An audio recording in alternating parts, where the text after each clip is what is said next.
বাংলাদেশে যে ঘটনা ঘটছে এটা নিন্দনীয়। এই যে সংখ্যালঘুদের বিরুদ্ধে যে আক্রমণটা হচ্ছে, এটা সরকারের দুর্বলতা এবং ব্যর্থতা, সন্দেহের কোনো কারণ নেই বাংলাদেশে। কিন্তু পাশাপাশি ইতিবাচক একটা দিক আছে। সেখানকার যারা সংখ্যাগুরু, অর্থাৎ মুসলমান অংশের জনগণ, তাদের মধ্যেকার যারা গণতান্ত্রিক দৃষ্টিভঙ্গি সম্পন্ন, ধর্ম নিরপেক্ষ ভাবনা নিয়ে যারা চলেন, তারা এটা প্রতিবাদ করছেন, কোনো কোনো জায়গায় প্রতিরোধ করছেন, এবং সংখ্যালঘুদের নিরাপত্তা দেওয়ার জন্য তারা দিবারাত্র কোনো কোনো ক্ষেত্রে প্রহরীর ভূমিকা নিচ্ছেন।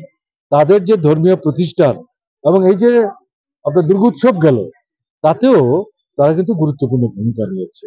আমাদের দেশে আমরা যেটা লক্ষ্য করছি যে উদ্দেশ্যমূলক ভাবে কিছু কিছু সংগঠন তারা সংখ্যালঘুদের বিরুদ্ধে আক্রমণ হচ্ছে এটা নিন্দা করছেন, এবং এটা কিন্তু শুধু হিন্দু সংখ্যালঘুরা আক্রান্ত হচ্ছেন, হিন্দু সংখ্যালঘু এবং অহিন্দু অমুসলিম সংখ্যালঘু কিন্তু বাংলাদেশে আছে, তারাও আক্রান্ত হচ্ছেন, এটা কিন্তু বলছে না।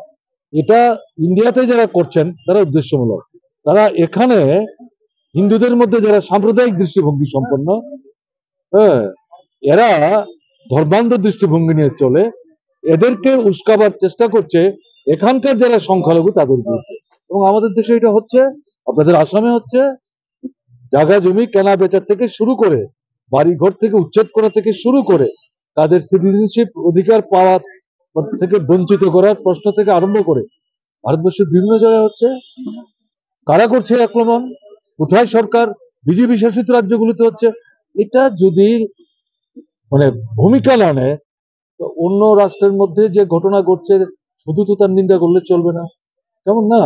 এখন ধরুন আমি বলছি বাংলাদেশের ঘটনা, মণিপুর, আমি জনসভায় সময় বাঁচাবার জন্য বলার চেষ্টা করি। মণিপুর কি হচ্ছে? 18 মাস যাবৎ কোথায় আপনার প্রধানমন্ত্রী? এখানে সংখ্যাগুরু আছেন, একটা ট্রাইবেল আর একটা নন ট্রাইবেল, একটা ছোট্ট রাজ্য, দীর্ঘদিন যাবৎ বসবাস করছেন, কয়েকশো মানুষ খুন হয়ে গেছেন, ৬৫,০০০ মানুষ বাড়িঘর ছাড়া হয়েছেন, আসামও কেউ কেউ এসে তারা আশ্রয় নিতে বাধ্য হয়েছেন। এখন কি হচ্ছে? মানুষ ক্ষুব্ধ, মুখ্যমন্ত্রী মন্ত্রী বিধায়কদের বাড়ি ঘরে আগুন দিচ্ছে। এই মুখ্যমন্ত্রীকে রাখছো কেন?